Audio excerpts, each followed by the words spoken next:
Welcome back to Profits of IT. I'm Jim Punzenberger, your host, and this episode is brought to you by ManageProspectingSystem.com. It's authority content, LinkedIn outreach, targeted email, three pillars done for you every week. So check out ManageProspectingSystem.com after the show.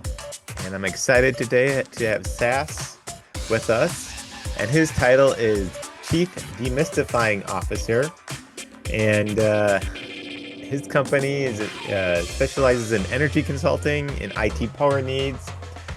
It's building data centers with solar, UPS energy, and AI server load management is all in his wheelhouse. He went through a bankruptcy and came out the other side, and he can also be described as a big kid at heart. And the best thing that I love about him is the walk-up song that he chose, Good As You by Kane Brown. Well, Sass, welcome to Profits of IT. That's quite the title, Chief Demystifying Officer. So tell us, what are you demystifying? Whatever the client needs, demystified. So in a nutshell, we work with clients that are big energy users and different kinds of energy profiles. And we help them define the right tech solution for that profile. And we have attached ourselves to a couple of technologies. One I can't mention because we're still under NDA, and we're going to launch that very shortly in the generation sphere. And the other is a optimized supercap that reacts very quickly to loads that are required, such as AI server loads, and yet has some energy retention, which is not characteristic of most supercaps. So it serves like a UPS bridge, a power bridge. It could serve an oil rig where you have generators that are using a lot of fuel and using a lot of parts. So it can be that power bridge, or it can be in a server room and give you that backup momentary power that the millions of events that AI servers will take you through. So we're making sure that the horse matches the course. And that is something that has been very dear to me for a long time in energy, because there are so many different ways to measure energy, and each measure is appropriate for that environment. And so some people like to talk about nameplates. What does the nameplate say? What is the capacity based on the nameplate? What my experience has proven is how irrelevant it is, because the manner in which you're going to use that power, be it generation or storage, is really going to define what kind of technology is appropriate for the application that you have, and how much of it. Do you have to buy extra because lithium degrades, or do you have to buy extra because lithium doesn't perform well in a certain temperature range? Or can you buy a different kind that will match the cycle requirements of your energy load usage? So you really have to get into the need of the customer, but I'm focused on the outcome. What is the outcome that you want? Let's say, Jim, you're a customer. Mm-hmm. What is the outcome you're looking for? Because by focusing on the outcome and using the tools and the experience that I have in this sphere with the 14 or so advisors that are my partners in the Adie Group, well, then I can help you reach that outcome without getting into your skin, to use a term, but really accompanying you on a journey to that outcome. And my failure is measured by inability to help you get to that outcome. My success is measured by the impact I have on you and your operation that is a positive impact to help you maximize that outcome as often or as much as you need to. That makes sense. So let me ask you about what I like to chat about in this podcast. Or one of the things we like to chat about is superpowers. And when we chatted earlier, you mentioned that your one of your superpowers is you're able to read people are better than and you had a illness that helped in this superpower. How did you mentioned something about the illness clearing out old cobwebs and demons, and now you're be able to read people better. Can you expand on that a little bit? Without getting into too much detail, sure, it basically affected the way that my brain is working. And the way your brain works kind of affects every other organ in your body, including your heart. And so sometimes when you're listening, you have to be able to listen with your head, but also listen with your heart and understand how the person who is not delivering feels about that lack of delivery and what will help them both deliver better and feel good about that delivery. So it's all about working with them on the journey. And I think that's what got clarified in my head. I had what I called a lot of noise in my head. That medical event cleared those cobwebs, gave me a new sense of clarity, a different sense of equity, a different understanding of seeing what the situation really was. And because I'm now going deeper into things, I'm able to help create better outcomes for people. And I think that's really what it's about. I'm not you use the word superpower. I'm going to hesitate a bit, but I would say that better than ever, I'm able to help the customer who wants a certain amount of energy or power to get there by both thinking about the outcome and feeling how they'll feel if they deliver that outcome. Because there is a personal aspect to everything. As long as we're dealing with other humans, yes, it's organization to organization ultimately, but we're dealing with human beings. And so what they're facing in their position is as relevant as what the company or organization is facing as a totality. Yeah, that's makes sense. And when I use the term superpower, it's more of an idea than literal superpower like flying through the air, I think is more. Not like an X-Man. No, it's more like a philosophy or a skill that you've developed that you're good at. Don't want to make it sound like, there's superpowers as in you know, like Superman flying through the air, something like that. Gotcha. So let's shift gears here a moment and chat about your $1 million learning moment. And you said for you that was when you went through bankruptcy. Sounds like you fell over, but you didn't die and you got back up. And you want to tell us more about that and what you learned from it? That was a very difficult moment. I was going through divorce, was trying to finalize that. I I remember. had been held accountable by a local government for a board position that I had resigned. I just hadn't resigned it according to them and their process. And the company had packed up and left this province. I'm in Quebec Hmm. and gone over to British Columbia.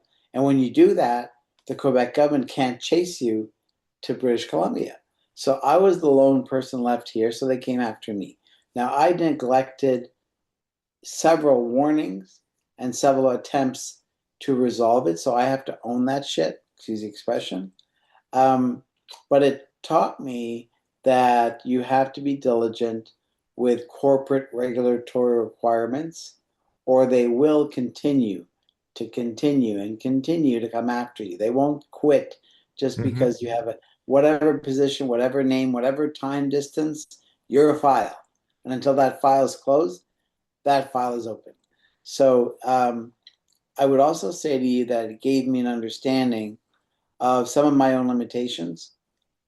Um, and they were partly related to the illness that I finally discovered. But it was really a good moment to sit down, eat some humble pie, count my blessings, and continue to do work that I love to do, but in a different way. Yeah, that's very I guess it's a profound thought.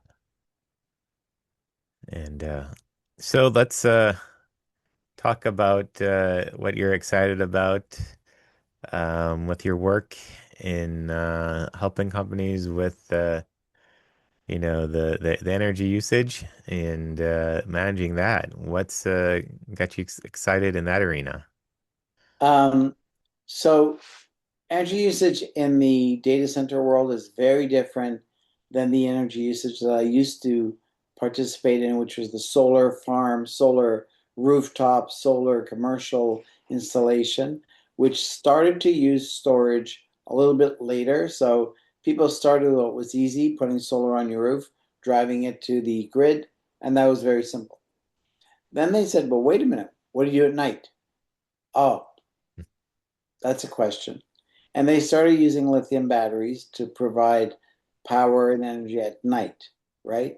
And it was really a new game because you started to get closer and closer to the client's actual need and want. And that's very important because energy like wind, energy like solar is sporadic. It's not consistent. So you can create a whole bunch of energy when it's not needed. Excuse me. Hmm. Or in the wrong place. I'm sorry about that. No Or worries. in the wrong or in the wrong place. So that's one of the critiques of solar and wind is that you just keep on creating power whether it's needed or not. And so I think that, excuse me, one of the lessons was start from the customer and then work backwards. Start with the need and then work with the delivery. And use the tool that really delivers on what they're asking for. Because a lot of sales guys, a lot of sales gals want to push what they have. And they believe in what they have, and that's great. Just don't drink your own Kool-Aid. Excuse me. Don't drink your own Kool-Aid. Understand that if the customer is going to stay with you and if they're going to recommend you, it's because you really solved the problem they had. I was in Atlanta in October and I was at the IEEE conference and there was an ad on TV. If you've been taken for a ride by a solar installer, call us 1-800 whatever, by a law firm. And Hmm. apparently it was a big deal in Georgia. So a lot of people felt that the solar installer had said to them, "You're going to have no more bills." Well, there's certain administrative charges that a utility charges you for connecting to them that don't go away just because you've created some energy with your roof. So they weren't quite telling the truth. And I think that one of the slogans on my LinkedIn right now is there is unity in truth. When you actually find truth, you're all going to agree. And yes, you're going to go through steps where you're going to have your version of truth and they're going to have their version of truth. But if you keep on digging and digging and digging, when you find that ultimate truth, you join. Either you solve their problem or you admit you don't. It's black and white at that point. So I would say that the solar industry has evolved and has begun to understand that storage is a very important part of it. Now you go over the data industry. Your audience is very interested in IT, and Yep. they are huge users of power. So what comes first, intelligence or power? Well, That's you know you need power first, I guess. If you're talking about, if not, unless you're talking about human intelligence. precisely. So if you talk about the intelligence that you're talking to your audience about, they need power. There's no intelligence without power, but you could have power without intelligence. And that's what was the critique of the solar industry. You just keep pumping power all day. You create this duck curve when people are not home and they come back and they need power and whoop, sun's gone. So that's the challenge that utilities are facing. And why they don't like residential solar, for example, is you have a whole bunch of people pumping power into the grid from 9 to 5 p.m. And then they're not. And your grid has to adjust. Yep. And another generation has to take up. So they create chaos rather than simplicity. And I think that the grid operators, while we can critique them for being slow and stodgy and controlling and political, well, they've put in these transmission lines for 50 years, hopefully, and they're amortizing them over that period. So if you come in and you disrupt them, well, do it in a positive way. Do it that actually helps them accelerate that amortization, not make it longer or more difficult by having to put in themselves mitigating strategies to all the people creating power by day. And that is why, if you think of the gallon of fuel, it's static, it's storage, but you spark it and it's power, right? So it Yes. has characteristics that solar should have mimicked or looked to mimic from the get-go, yet technologies weren't ready. And a lot of people are still using lithium, which is dangerous, has other shortcomings, is deceiving sometimes. And that was one of my themes, that the wattage on your solar panel is not true. The watts on your amp on your stereo are not true. And they're true in a lab setting, like the kilowatt hours in your energy storage for your data purposes, but they're not true in your setting. So that's what really it has to come down to, is understanding the customer's setting, the environment, the temperature, the load cycle, the event cycle, the depth of discharge, a whole bunch of things. And when you get to know that, you then join their journey, and they will recommend you, they'll bring you back. You'll be their best buddy because Mm-hmm. you've actually helped them generate an outcome that without you they could not have. And that was the shortcoming of the solar industry. I got into the industry in 1988, and I looked around and I said, well, okay, off grid or grid? There was no case for grid tie. There was no financial case. There was no technical case. So I went off grid, which is what I had come from. I was working in an auto parts environment, and I knew retailers and distributors in that market. And then I generated products, solar panels that worked for 12-volt systems. And not a lot of intelligence there, but that was the beginning. So you have to start somewhere.